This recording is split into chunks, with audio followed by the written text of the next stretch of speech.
In today's show, it's time to look at the Chicago Bulls from a fantasy perspective. Michael Bolton. Thanks, Josh. It's Michael Bolton here, and it's time for another episode of the Locked On Fantasy Basketball Podcast. Let's get to it. Let's get to it, indeed. You are Locked On Fantasy Basketball, your daily fantasy basketball podcast, part of the Locked On Podcast Network.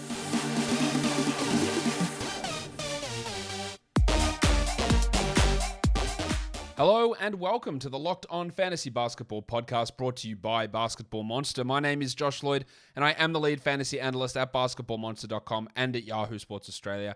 And you can find me on Twitter, as always, at redrock_Beeble and on Instagram at Locked On Fantasy Basketball. Today's episode is brought to you by BetOnline. BetOnline has you covered this season with more props, odds and lines than ever before. BetOnline is where the game starts. Thank you for making Locked On Fantasy Basketball your first listen every day. We are free and we are available on all platforms. All right, we are here to talk about the Chicago Bulls. Before we do that, warning. Let's get it on, Gilly. Locked On Fantasy Basketball Bowl. We're filling up. I have sent emails out for the Hawks and the Celtics at the time of me recording this. The Nets ones should be going out soon. The Hornets ones are still available. The Bulls ones are today. So if you want in this 360 team, actually 720 team competition, there's a category side of it and a point side of it.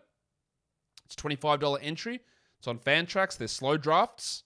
You email LOFBBOWL, LOFBBOWL@gmail.com.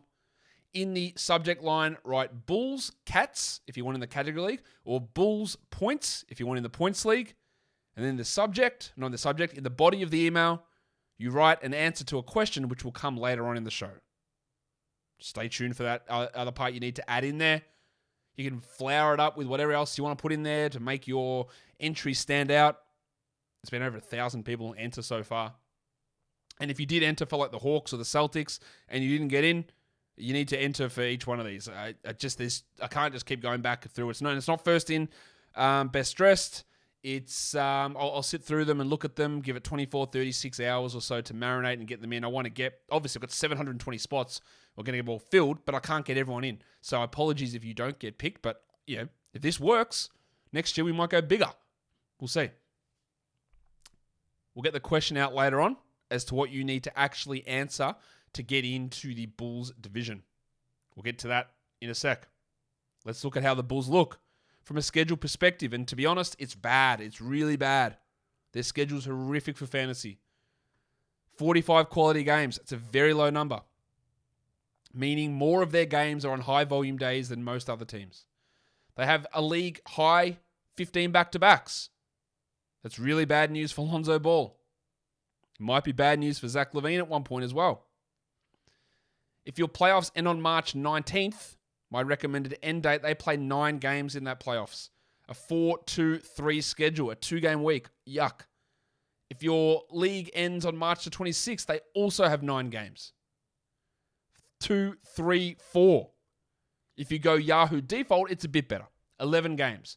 3, 4, 4. And I believe they actually end the season. If for some reason you're insane and you play to the final day of the season, they actually go 4, 4, 4 across those... Moses Malone, they go 4-4-4 across those final 3 weeks of the season. But that's not what we're talking about here. So bad for the 19th, bad for the 26th, good for April 2nd. Bad quality games, bad number of back-to-backs. Pretty rough schedule. Will it stop me from drafting Bulls players? Of course it won't. It won't, because I just don't focus that heavily on stuff that's going to happen in 6-7 months' time. If you're playing like a situation where you're in a best ball tournament, and you can't make moves to get out of this, then yeah, you do have to weigh some of that up. When you know when your league finishes, you're an underdog or something like that. Know when it finishes, and maybe you downplay the value of those Bulls guys because they might have 2 games in one of those weeks in a playoff setting there. Playoff tournament, whatever it is. How that works. That is useful to know.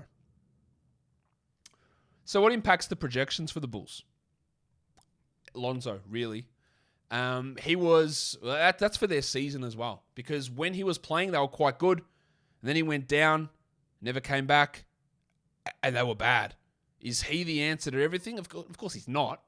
But he enables these bad defenders like DeRozan and Levine and Vooch to get away with being offensive-only players because he goes out there, connects everything, and then him and Caruso just wreak havoc on the other end.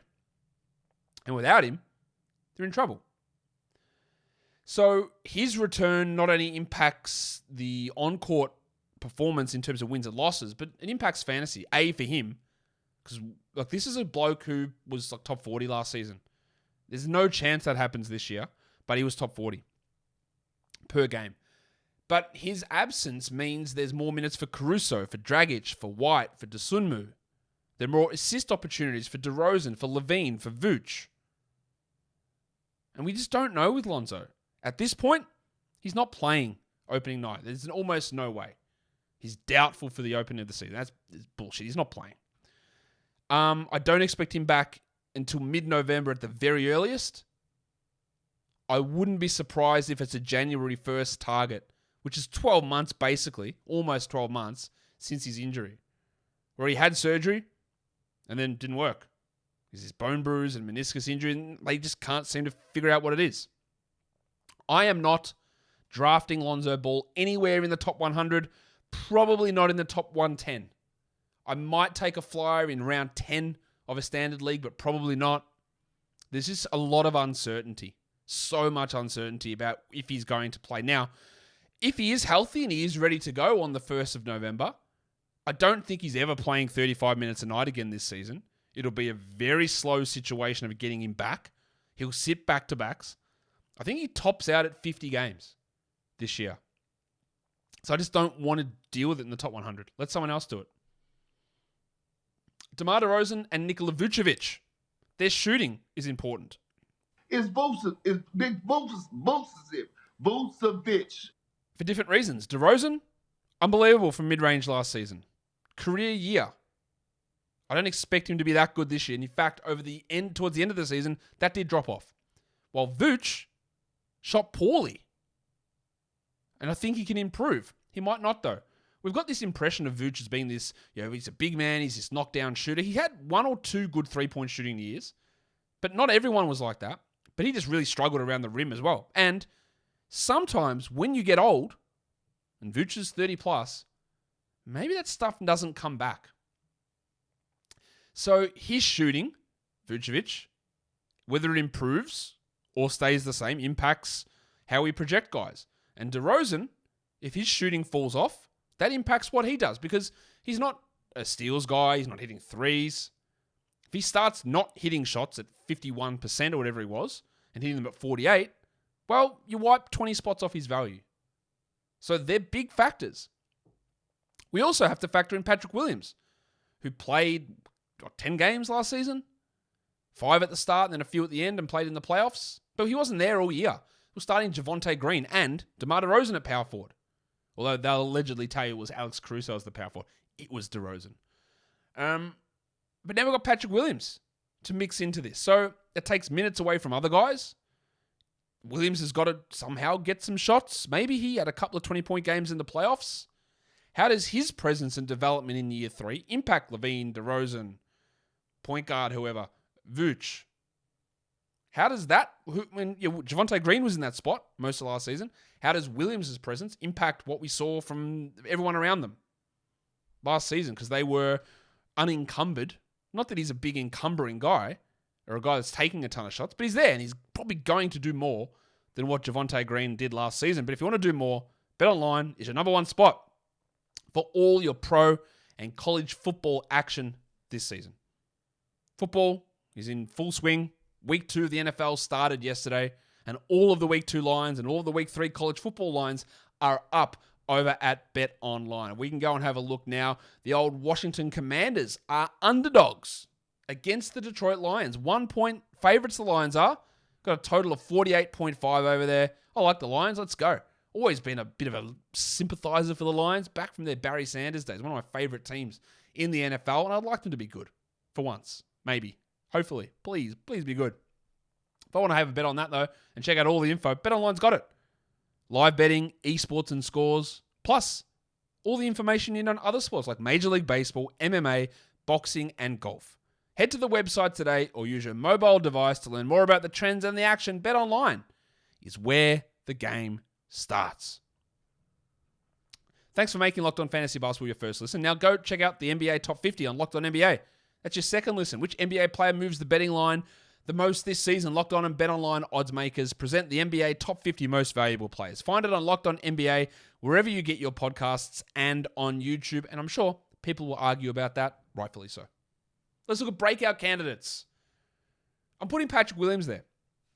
As I defined on the Charlotte Hornets show, I think we're going to look at breakout guys as guys that we might talk about a little bit more. I don't think Patrick Williams, he's a guy that couldn't shoot in college, and he's a defensive guy with good size, so he's Kawhi Leonard. Yeah, those comparisons are bullshit. Now, that just don't come to fruition so many times. Shout out Isaac Okoro or Michael Kidd-Gilchrist. Sometimes they do. Shout out Kawhi Leonard. Maybe it comes to fruition with Scotty Barnes. I don't know. But Williams is an interesting spot. Struggled as a rookie. Didn't really play as a second-year guy. Now it's year 3. He's going to start. He should play good minutes. How he gets touches, I don't know. But maybe he just becomes good and demands them. At least we're going to be talking about him more. Whether it's like, they wasted pick 4 on him, or, okay, now we've got some defensive semblance on the wings and at forward, and we've got a threat out there.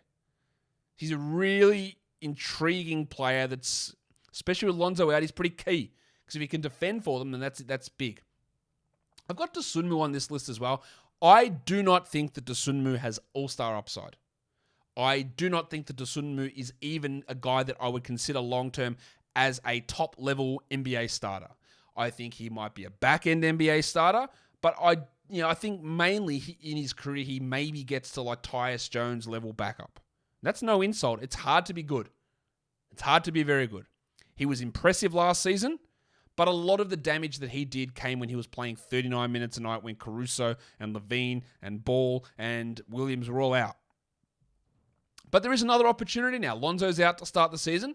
Has Dosunmu taken the big steps forward? Can he push himself ahead of Caruso, Dragic, White, and become locked in as a starter? I think there's a possibility, more so than Caruso, more so than White, more so than Dragic, that he can announce himself and go, well, I'm established as the starter until Lonzo returns. I don't think he's going to be good at it, and I don't think that's his role long term, but he's at least in that mix more than other guys, I think, for this upcoming season anyway. They're both guys also you can consider with later round picks in fantasy. Just last round pick, let's see what happens. And that takes me on to sleepers. Because Pat Williams is a really interesting player. Again, is the upside that high? I don't think so. I don't think it's super high. But I really do like him last round. He can get some steals. He might block a shot. He might grab 6-7 rebounds. He might not. He might go 5 rebounds. He might score 14 points and hit 1.5 threes. And there's scope for him to become a 13-7, 2 assists, 2 threes, 1.4 steals, 1 block, 48, 77% guy, which is solid enough. There's scope for that. I like him as a late round pick. ESPN's got him ranked at 252. That doesn't make any sense at all. Like none whatsoever. Yahoo's ADP is at 143. It's about bang on. Fantrax ADP 140. Again, it's about bang on. That's about where you pick him. End of the 12th round, start of the 13th round. Last round sort of guy. Fills a position of need as well. Getting small forward, power forward eligible players. Actually, he's only power forward eligible on Yahoo. He might be small forward on other sides. But getting a guy like that in there is really, really valuable at that point in the draft. So he's a nice sleeper guy. I don't think there's many other players who are really considered sleepers, who we can grab late. And even like Williams, his ADP sort of matches up where he wants to be drafted. Just that he's ranked insanely low on ESPN. And in contrast to the Hornet show I did earlier today, an unpopular small market team versus a big market, super popular team like the Bulls, all the Bulls guys get drafted up. They get pushed up. The Hornets guys don't. They fall. And that's just something that's always useful, I think, to be aware of when doing fantasy, is the way that markets can adjust players' values on the overall, and you've got to weigh that up against who's in your league, who are you drafting against. You're drafting against smart, fantasy-focused people, more casual fantasy people but know the NBA, more casual NBA people that know the Bulls and the Lakers and the Celtics, and that's it. Because that changes the evaluation of people. Like, people go, oh yeah, well, Zach LaVine, he's way better than Terry Rozier. When in essence, for fantasy, they're probably the same. Except one plays for Chicago and he won a dunk contest, and the other plays for Charlotte and no one cares. It makes a difference. On the flip side again, there's probably some guys who are getting drafted a little bit too high because they play for Chicago. Well, it's not just all because they play for Chicago, but there's a factor there. DeMar DeRozan, I think, is going too high. His Yahoo ADP is 27. His rank is 21, which is way too high. On ESPN, his ADP is 22. But in saying all of that for DeRozan, he was the 19th ranked player on a per game basis last season. Here's why I don't think that's possible. Well, no, not possible. Here's why I don't think it's likely that he gets back there. He played 36 minutes a night. He's 33 now. It's a lot of minutes. All right, does he go with Patrick Williams returning? With the addition of, say, Goran Dragic, some extra insurance? Does the 36 become 35 or 34 minutes? I think that's possible. Is it realistic to expect DeMar DeRozan, who had a career year at age 32, to replicate that? I think the likelihood of that would tell you no, it's not likely that happens, and we see a drop-off. And we also saw with DeRozan towards the end of last season, the numbers did start to fall away. He had a really strong stretch in the middle of the season where his numbers were getting compared to things that Wilt Chamberlain had done. Like insane 40-point scoring or 30-point scoring in like 15 straight games with 50% shooting or something like that. And his value, it doesn't come from threes. He gets no steals or blocks. He's a solid assist player, but that dropped down last season a little bit as well. It's scoring at efficiency. And if 27 points goes to 25 points, if 51% shooting goes to 48%, and 25 points on 48 is really good. But it's not top 20 good where he was 27 on 51. And that pushes him to the third round or the early fourth round. Early fourth rounds pick 37, 38.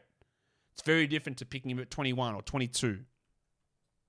His Fantrax ADP, DeRozan sits at 32, which is on the edge a little bit too high. And he's very build dependent as well. Do I want steals? Because I can't get him here. Am I dying for points? Because that's where it helps. He gets value because threes can be acquired later. So that's helpful for him in terms of you don't care that he doesn't hit them, but maybe you actually do need them. I just think you're going late second round, very early third is too high. I'd rather go late third, mid third at the earliest versus you're going that little bit higher. Lonzo Ball's ADP 66 on ESPN. He's ranked 45 on ESPN. Like, I think even if Lonzo was ready to start the season, and he was 36th per game last season, Lonzo Ball, so he's really good. I just don't think he's playing 35 minutes a night.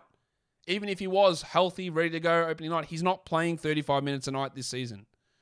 So taking him at 66, you might as well just piss on your draft. Like, there's no point to it. I think per game he's probably more around 70 this year, 75, and that's not even including for how much time he's likely to miss. Yahoo's got his ADP at 85. Fantrax got him at 77. I probably should have included both of those. I think they're both too high. I wouldn't pick him until after 100. And if my league goes 14 or 16 team leagues, then that 100 pushes to 130. Because I don't want to take him as one of my best 8 players. Given how unreliable his knee is, it is just not healing. And that is a real concern. Kobe White, for some reason, is ranked 153rd on ESPN. And I know I put those two phrases together a lot, ESPN and for some reason. But it deserves it. Why is he at 153? He was 182nd last season, White, in a season that LaVine missed time, Ball missed time, Caruso missed time, Dragic wasn't on the team, Williams missed time. And he was still 182nd in category leagues. In points leagues, he was 180th in 27 minutes. If Lonzo is healthy, he's not. If Lonzo is healthy, Lonzo, LaVine, Caruso, Dosunmu, Dragic. Where does White even play? Not that Dragic is good, He's past it, but they signed him for a particular reason. White can still be a useful player, but the problem to me with White is he's a shooting guard in a point guard's body. He needs to be an off-ball scorer, but he's too small. He can't guard anyone. He's not a good passer.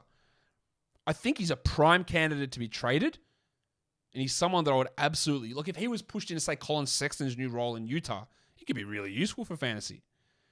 But on a healthy team, I don't know how much he plays in Chicago. They're not healthy. But on a healthy team, I don't know how much he plays. And he's not remotely a 12-team league guy. Like, not even close to it.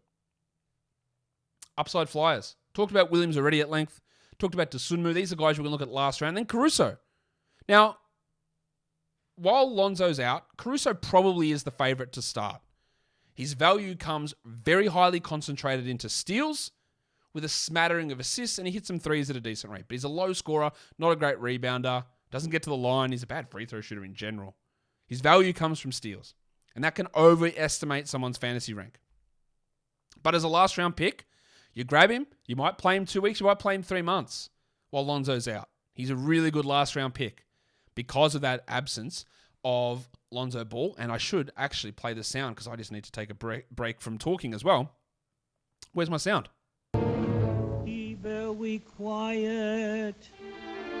I'm hunting rabbits.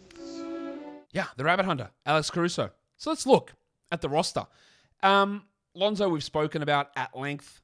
We haven't really spoken about Zach LaVine, who did have knee surgery.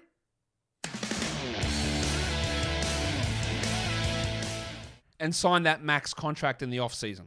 He's back. He's solid. DeRozan had a big impact on his production.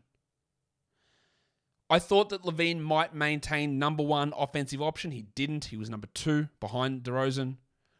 I got no reason to suggest why that would change unless DeRozan drops way off. LaVine is only 27, and honestly, I think the ball should be in his hands more. He was 37th per game last year. He's getting drafted 42 Yahoo, 38 Fantrax, 39 ESPN, late 3rd, early 4th. It's perfect. Knees are a problem. Yeah, that thing, which is one of those things like, there's nothing actually wrong. There's nothing actually wrong. There's nothing actually wrong. We'll cut him open anyway. But there's nothing wrong. We just, it's, just maintenance. Yeah, that gives you some worry. I think he's fine to start the season, but torn ACL in the past, another knee surgery this year. You know a bloke that had that sort of thing happen a lot? Russell Westbrook. Where he had a knee injury and then just little things would always come, he's a random knee surgery. What's it for? Nah, it's just knee surgery, mate. Don't worry about it. Just little things cropping up. It's also why I'm worried about Ja Morant, but that's for a separate show. Just little things cropping up on his knee. So that is a bit of a worry. But he's strong and he's strong value in round 3, round 4. Pat Williams, we talked about a last round guy. DeRozan, probably a 3rd or 4th round player to me as well, who's going higher than that. And then we go to Vooch, who was 40th last season. He's getting drafted 37 Fantrax, 37 Yahoo, 46 Fantrax, might be low.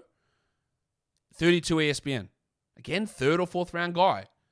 It can be hard to find useful centers. Maybe that bumps him up and you do pick him at 30. He did shoot really poorly last season. There's no guarantee that 100% bounces back. I think there will be some bounce back. But as I said, as a guy that's 32, maybe that ability to finish at the rim is just gone. Andre Drummond lost his ability to finish at the rim at 26. People lose that ability at times. And his three-point shooting has never been consistently good. He throws together the occasional good shooting season. Maybe this is another one of them. But usage, he copped a hit hard. With DeRozan arriving, he lost everything. All that usage where he was a 2nd round top 20 player. He's never getting back to that, I don't think. But the value of centers, a 2-center league might push him up. But he's like a 3rd, probably 4th round guy, but not wrong in the mid to late 3rd round, I don't think. Caruso we spoke about. Then there's Andre Drummond, who is still getting drafted in standard leagues. 135th on Yahoo, 121st ADP on Fantrax, 127th on ESPN. Why? Who's drafting the big avocado? The only upside for Drummond is if Vucevic gets hurt. They will not play them together. Surely not. He is Vucevic's backup. Andre Drummond is not good. He was 145th last season in 20 minutes, Backing up Embiid, so played a lot when Embiid got COVID early on, traded to Brooklyn, started for Brooklyn. Like, he's not likely to have this sort of value again. Yes, you can punt free throws and his value jumps up, blah, blah, blah. 113th in points leagues. But this is a backup center who can be really helpful if you do need rebounds. We know that. He's not a good shot blocker. He's a bad free throw guy. He can have efficiency problems, although he did figure some of that out a bit last season. In the past, he's been a good passer, but that's fallen off as well. Realistically, he's a rebound specialist. I just don't know why you would draft him at 120 in the 10th round. Make it make sense. You can't. Dosunmu, again, last round pick maybe because Lonzo's out, and then Dragic. The problem with this team is that if Lonzo's starting, we've got him there. Caruso, Dosunmu, Dragic, and White, they're all point guards. How are you going to all fit into the rotation off the bench? Dragic, I wouldn't bother about in nearly any fantasy league. I don't really see how the value's there. Derek Jones Jr. played a lot of backup center. That goes away now because Drummond's there. He would have played some minutes at power forward, but Pat Williams is there. He'll still get some backup power forward minutes, but it'll be between him and Javonte Green, who seems to get those. Javonte Green played a lot last season. He's not great fantasy-wise. He played 23 minutes, and I don't think he really approaches that this season. Dalen Terry was their first-round pick. Where does he fit in? Too many guards. Can he play at the 3? I don't think he'd want that. He's not a great shooter. He's a low-usage player who can move the ball and defend well, but there's no spot available at this stage. Tony Bradley's a third-string center. I think Tony Bradley's an okay backup center, but he's not going to play much. Marko Simonovic, maybe there's minutes as the backup forward. He can take over from Green or Derek Jones, but a guy whose defense is a real problem and doesn't lead to great things. And then there's Malcolm Hill, who signed a 2-way deal. Malcolm Hill, here's your Locked On Fantasy Bowl question. Malcolm Hill, did you know we'd be doing him? Malcolm Hill, where did he rank in category leagues? The answer, these are my rankings, 430th. Malcolm Hill was 430th. That's what you put in the email. He's on a 2-way. They also had Justin Lewis on a 2-way. He tore his ACL, so it doesn't look like he'll play this season. Maybe they cut him from that 2-way and bring someone else in. They got Carlick Jones and Javon Freeman Liberty on the training camp roster as well, who might be options to get that. Malcolm Hill ranked 430th. It is your Locked On Fantasy Basketball Bowl answer for the email to get in. And that will do it for the Chicago Bulls. Don't forget to follow this podcast on Apple Podcasts, Google Podcasts, Stitcher, Spotify, and on the Odyssey app. If you're here on YouTube, thumb it up and leave your comments down below. Guys, we are done here. Thank you so much for listening, everyone. See ya.